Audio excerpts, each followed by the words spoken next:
協和小學長沙灣秉承協力興學、和衷共濟嘅辦學精神，以德智體群美五育為綱，致力打造啟發潛能、兼容並蓄嘅學習天地。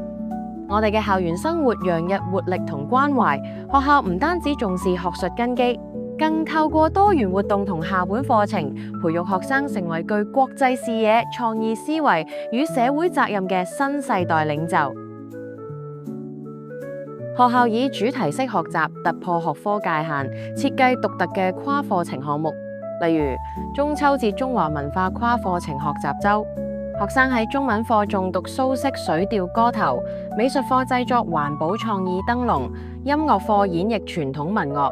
更加透過歷史專題探究月餅起源與團圓文化，甚至結合數學同埋科學課了解曆法同埋月球軌道，將文化底蘊同現代知識無縫連結，引導學生比較中西傳統，培養跨文化理解力。學校深信服務係品格教育嘅實踐場，建立領袖生體系，包括班級嘅服務生、糾察團隊同埋圖書館領袖生，通過服務培養學生嘅責任感。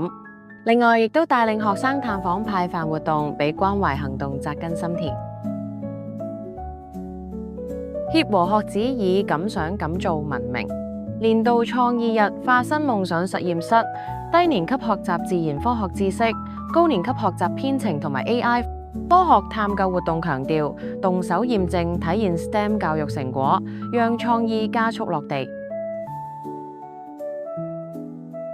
學校堅信每個孩子都有閃光點，提供多個體藝校隊與興趣小組。體育方面，田徑隊同埋游泳隊喺近年區際賽事屢奪團體殊榮。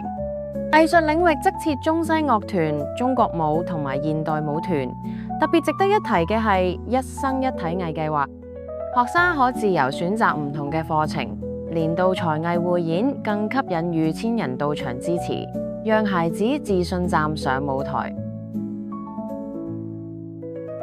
協和小學長沙灣以愛為本，以創新為翼，喺傳統同現代間揾到平衡點。呢度唔單止係知識嘅殿堂，更加係孕育夢想、磨礪品格嘅生命花園，俾每個孩子都能夠喺包容同挑戰中寫下獨一無二嘅成長篇章。